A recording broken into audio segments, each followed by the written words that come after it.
Now, the Roma Wine Company of Fresno, California presents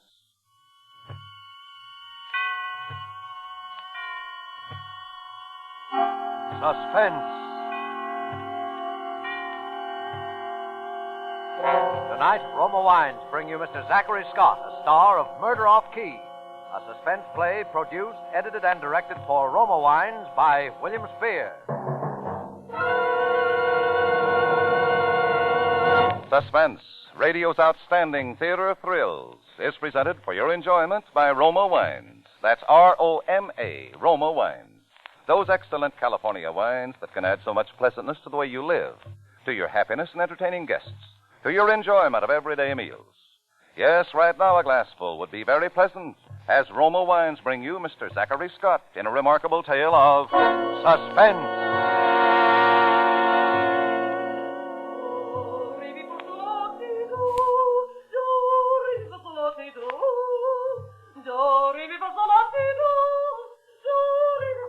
If I could just shut out that singing, I'd be all right. But it goes on pounding inside my head, and I keep hearing Violet screech those desperate, urgent scales. The first time I heard her, I was sitting on the balcony outside the apartment, and everything was unnaturally still, the way it is late at night. And maybe that's why her singing sounded louder than it actually was. There was something abnormal about it, as though a control inside her had snapped, and she couldn't stop that horrible noise that was coming from her throat. It went on over and over again, rising and falling and scraping the hot night into shreds.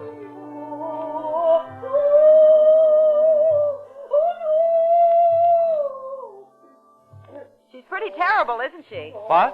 I'm over here on the next balcony. Oh, sorry, I didn't see you. What did you say? She's pretty terrible, isn't she?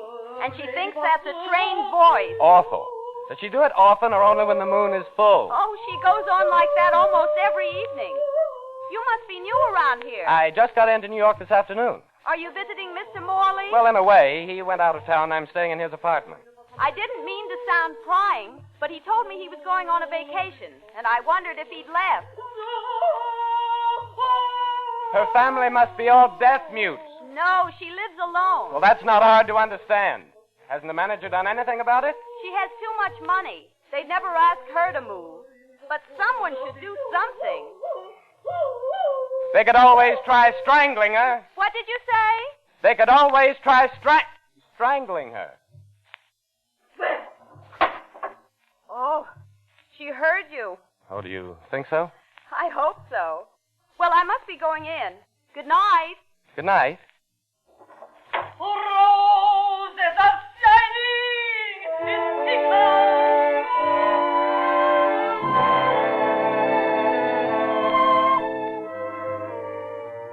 It was in the lobby the next afternoon that I met her. When she came up to me, I knew instinctively that she was the songbird of the night before. She was past middle age and was ignoring it. Her hair was dyed and piled up in coquettish curls, and she used some kind of heavy, sweet perfume that was overpowering. She came tripping up with the usual old white poodle dog yapping at her heels. Pardon me. Would you hold this package for a moment? I have so many things I'll never find my key. Well, I was just... Thank you so much. Oh, now, Petty. Is that nice, making such a fuss at this charming gentleman? Oh, no, What will he think? Oh, I don't know what I'm going to do if this weather keeps up. Yes, it's... I've always been on the delicate side, and I've never been able to stand the heat. When my husband was alive, he's dead now, he always whisked me away to the ocean the first warm days. Even when I was in the theater.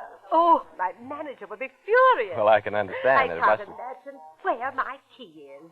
Would you hold Teddy for me? Well, I don't know. Oh, thank you. Now, Teddy, and he won't hurt you. Well... Oh, my husband used to say to me, Violet, my real name is Imogen, but he called me Violet. Well, it's always been my favorite color. Violet, he used to say, you must go to the sea, or you'll be withering those lovely petals of yours. And before I knew it, we were in Atlantic City. That's very nice. Oh, here's that horrid little key on my key ring of all places. Well, those things sometimes happen. Thank you so much. I don't know what I would have done without you. My husband used to say, Violet, you're a woman who needs a man around. Of course, he was a pillar of strength himself. Oh, and to think of his dying of a gallbladder that way. Well, thank you again. What did you say your name is? Oh, Carlson. Oh, how nice. Carlson. Such a sturdy, dependable name. So suitable for a man. You must come up and have tea with me sometime. Well, I have a special Chinese brand. It smells like dead flowers. Going up? Going up. But au revoir until we meet again.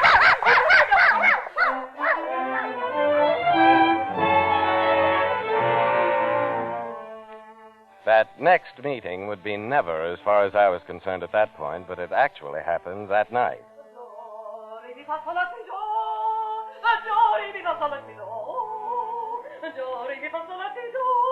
She was at the scales again about 9 o'clock, and there was a desperate urgency in her singing. It was the last frantic attempt to stop the clock and the double chins and the fading light.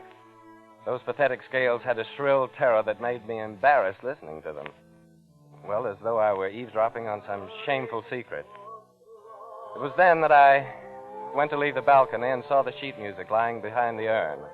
My first impulse was a humanitarian one, and I threw it in the wastebasket. But for some unknown reason, I suddenly felt a kind of pity for that woman singing alone up there. And the next thing I knew, I was on my way upstairs with the music. Yes, what do you want? Oh, is Violet in? Violet? I'm sorry, old boy. She must have given you the wrong number. Oh, I thought it was on this floor. Oh, hold on. If you mean Mrs. Pondecker, it's the next apartment. Oh, sorry to have bothered you. Going in for tea? Or do you have your own bank account? Thank you very much. Oh, not at all, not at all. I'm always glad to help a music lover.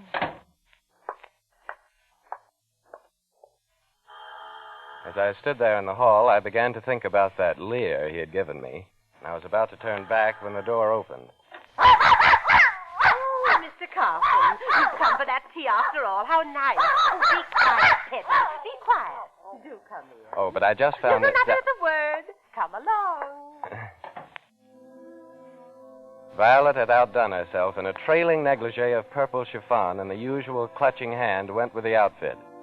There was something obscene about the hand fingers, heavy with diamonds, the nail polish too red.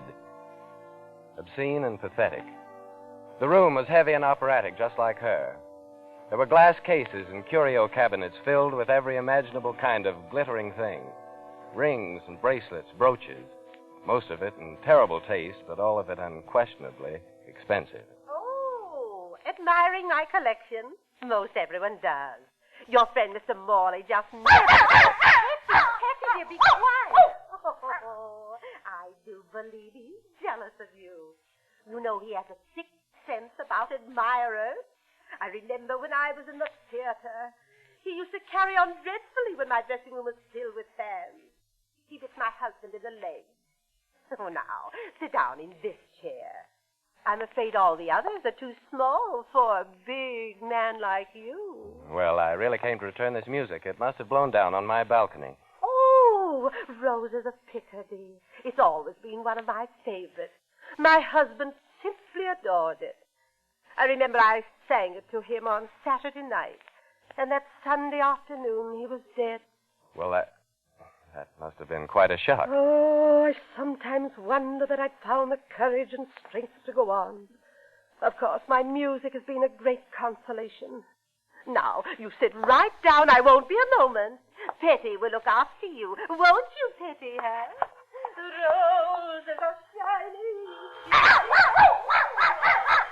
You sit here and answer that. It's probably the elevator boy. I've come to take the...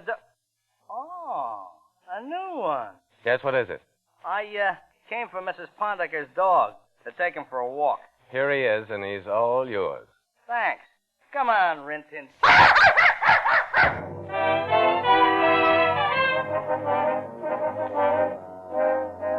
I didn't care for the way the elevator boy smirked. And as I sat there in her apartment with that heavy perfume suffocating me, I cared less for the trapped feeling I was beginning to have. It wasn't until 2 days later in the garage that the trap closed.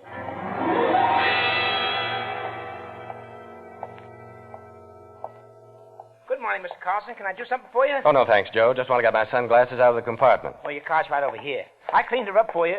Gee, it was a mess, let me tell you. You must have run into something. What? The whole front was stuck with brown stuff and white fur, like you hit a dog or a cat, maybe. Funny, I don't remember hitting anything. Well, don't worry, I cleaned it off. Hey, Joe. Yeah? Wait a minute. What, something wrong? Tell that help of yours my car's in an ash can. They dumped all these old newspapers in the back. Oh, gee, I'm sorry, Mr. Carlson. Well, just give them to me. I'll throw them out. Boy, they sure are a mess. Looks like something out of the butcher shop, don't it? Well, it won't happen again, sir. You bet your bottom dollar on that.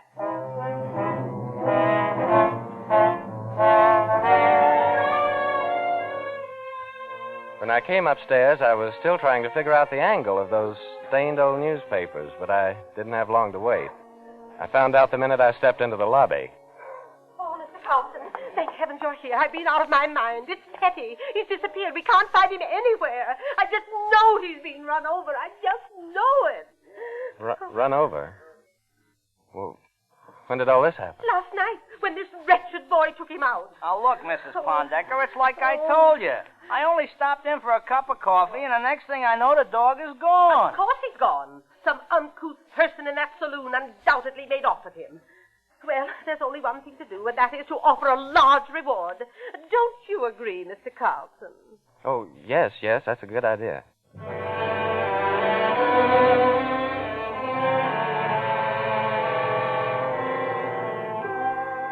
But I knew then, as sure as I was standing there, that nothing would bring Petty back. Just as I knew that he had been in my car sometime last night, lying on some old newspapers. That's why I wasn't too surprised at first when the heavy blonde man with the soft voice came to see me. Mr. Frederick Carlson? Yes, that's right. I'm from headquarters. I'd like to ask you a couple of questions about this Pondecker business. Have they found the dog? You know about that, huh? Well, she mentioned it to me. You two were pretty friendly, weren't you? Well, I spoke to her a couple of times. Hey, what is this? I don't... Come into my place full of innuendos. I don't see There's that... no need to get excited, Mr. Carlson. I'm just checking up on the people who last saw her alive. I still... What are you talking about? She's dead? Very much so. She was strangled sometime last night.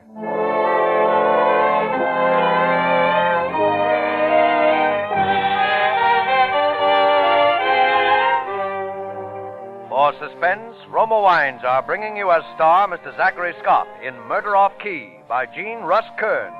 Roma Wines' presentation tonight in radio's outstanding theater of thrills, Suspense.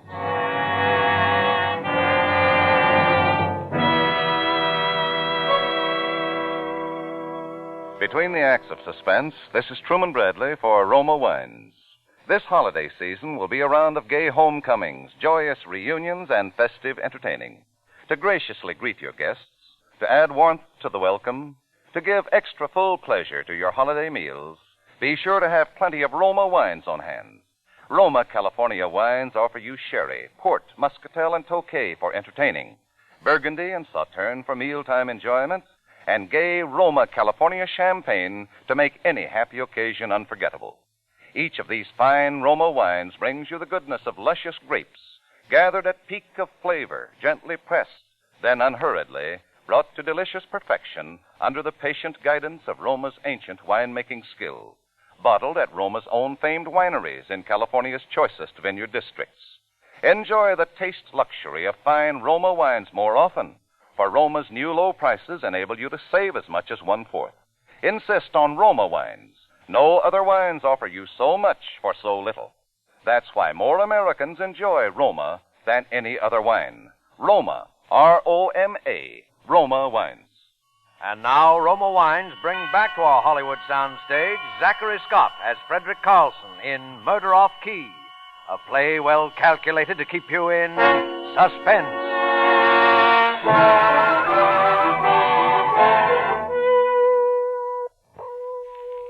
The heavy blonde man with the soft voice asked a few more questions after that, and then he left. The motive was robbery. Very valuable jewelry and a great deal of money. Everything gone. It seemed Violet was in the habit of drawing out large sums and keeping them around in old beaded purses and tarnished gilt boxes. It all fitted in with Violet, who was so helpless without her pillar of strength, and who sang those desperate jangling scales. Obviously, she had no idea of financial matters. But somebody else had plenty of other ideas, and I was one of them. I knew it that night when I went around to the corner automat. Yes, I was definitely one of them. There was no doubt about it. Do you mind if I join you, Mr. Carlson? It was Soft Voice, smiling down at me over a cup of coffee and a piece of pie. Murder a la mode. I always come here for their apple pie. You ever tried it? Haven't gotten around to it. You should. It's excellent. Can I have the sugar? Thank you. How'd you happen to come here for your vacation? Oh, I don't know. I was short on cash, and then Morley wrote and suggested I stay in his place. It seemed like a good idea at the time. You don't have that letter, do you? Say, what is this? No need to get excited, Mr. Carlson. I was just asking. Oh, you really should try this pie. The apples are just right, firm and tart. Dog. How should I know? It's a very interesting angle. I understand he was a regular burglar alarm. Always barked if anyone ever came to the door. And then he disappears the night before her death. Very convenient. Don't you agree? It would look that way. Can I have some more of that sugar? Thank you. I never seem to get enough. Did you drive up to New York? That's right, and I haven't run over any dogs or anything else, so you can skip that. There's no need to get excited, Mr. Carlson. I never suggested that you did. I was just asking a simple question. If you haven't any more simple questions on your mind, I'll be going on. Of course. Don't let me detain you. I think I'll have another piece of this pie. You really should try it sometime, Mr. Carlson.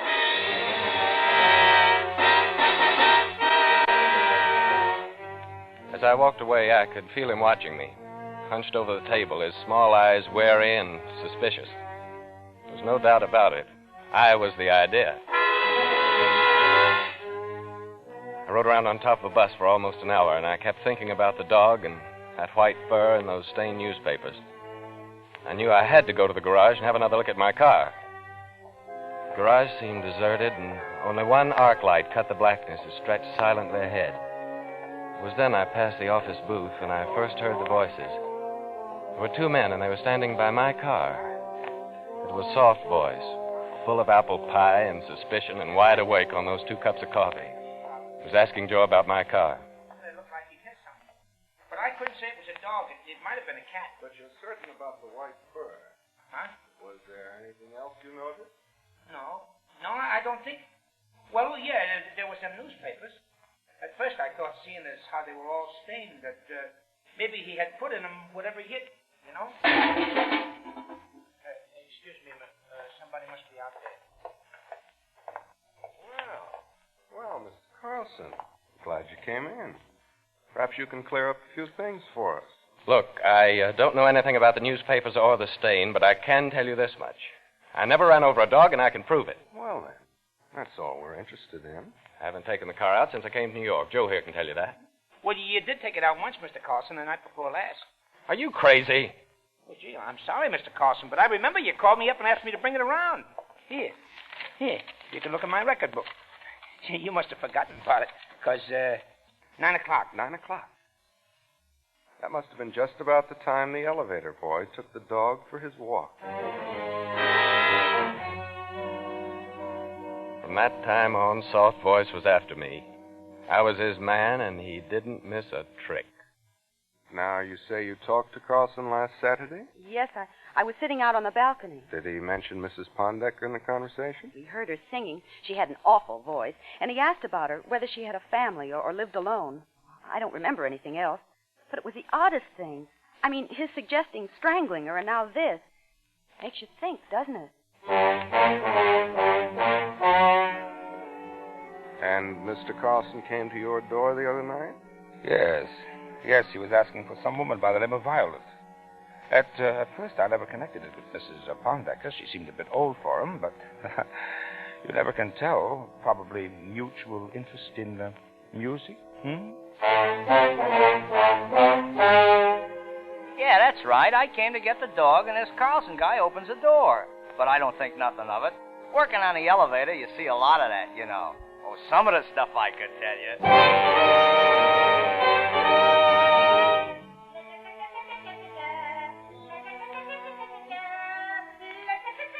was about this time that I began hearing those scales again.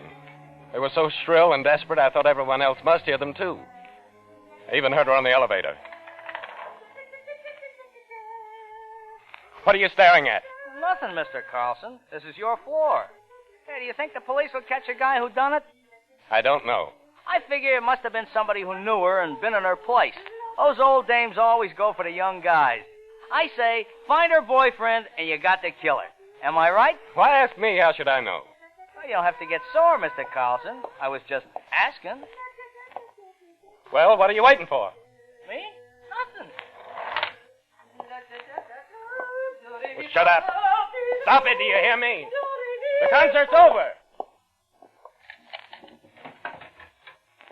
Good evening, Mr. Carlson. Oh. I hope I didn't startle you. The elevator boy let me in. Well, what's on your mind? I just wanted to go over a few points with you.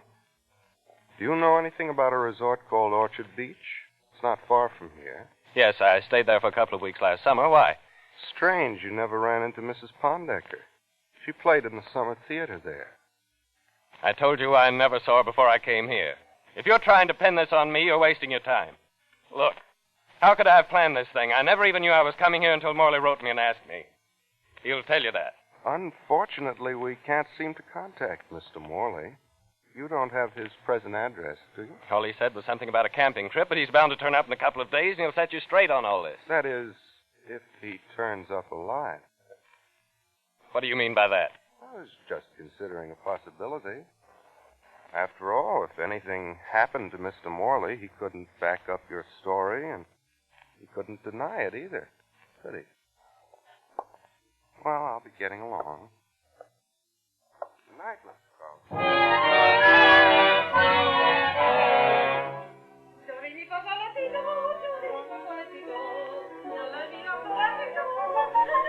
That night, the scales were louder than ever. They went on, over and over, echoing in the room, shrill and urgent, and I couldn't shut them out. Shut up, do you hear me? Shut up!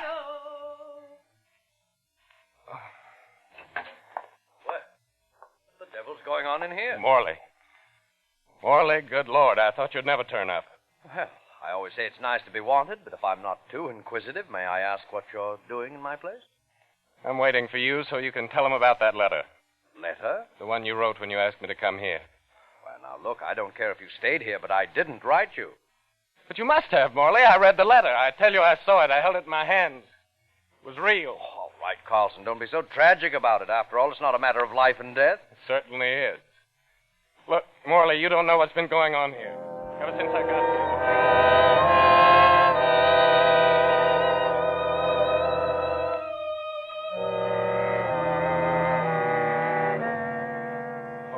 Got me nearly crazy. There doesn't seem to be any way out. Well, Carlson, there's no point in sitting out here on the balcony all night. No? Oh, I'll admit you're in a bad jam, but it's not hopeless. They haven't arrested you. It's only a matter of time. But they haven't any proof. And I can tell the police I wrote that letter. I suppose I can. Well, you'll have to be more convincing than that. No thanks. My neck's in the noose, and I might as well face it. Now, let's not be noble, Carlson. It's only a technicality. I think I can make them believe me. Too late now. They're here. Who's here? The police. The car just pulled up. Are you sure? Soft voice. Yeah. And I don't like the way he's bouncing with so much energy. Why should he come now? Someone must have tipped him off your back. He was anxious to see you as I was. Morley, is there backstairs here? Yes, why? I'm going to try to get out. It's my only chance. Will you help me? Sure, certainly, Carlson. I'll show you where to go. I can at least do that. I had to try.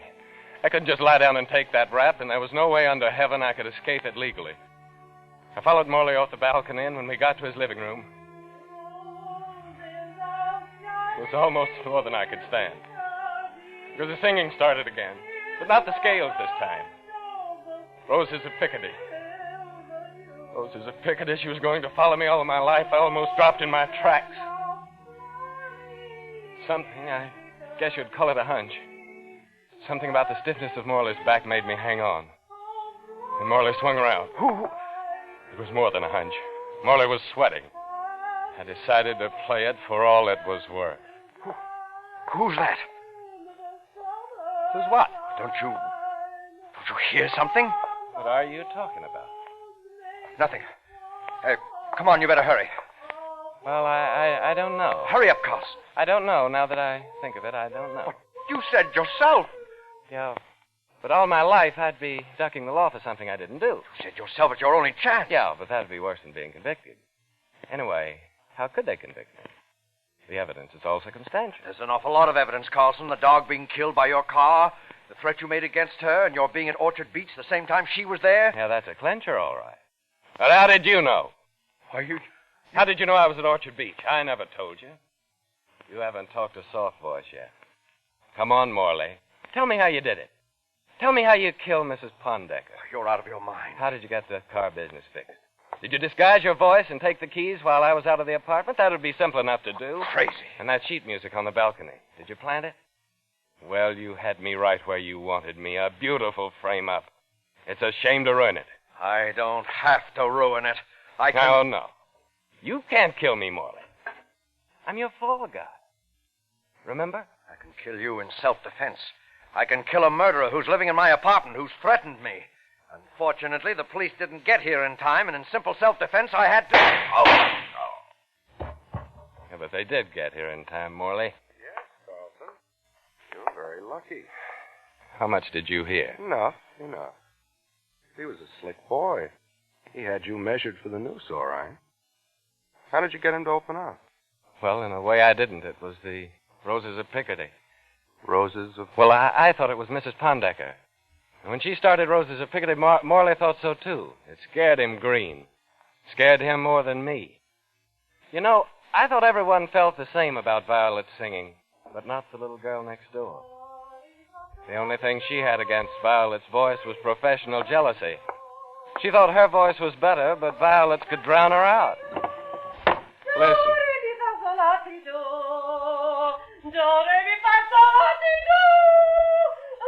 Well, someone else will have to strangle her.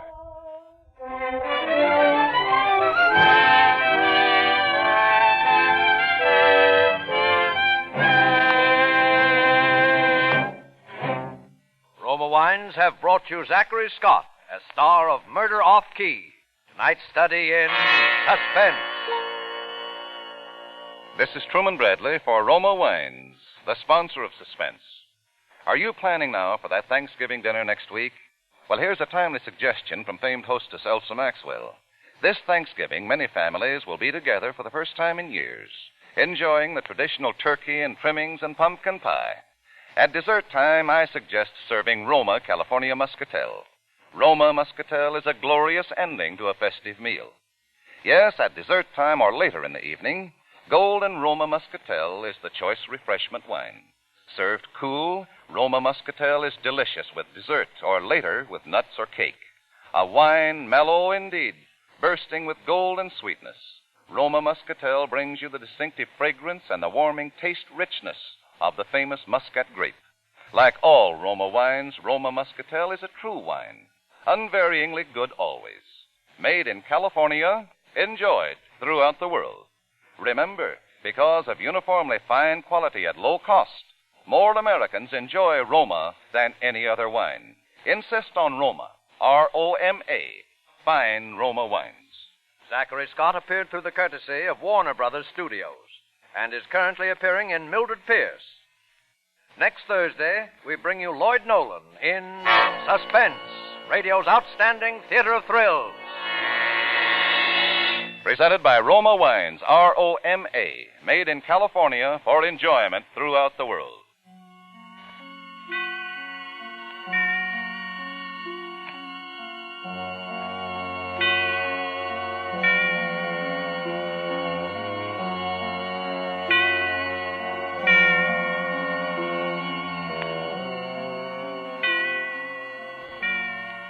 This is CBS, the Columbia Broadcasting System.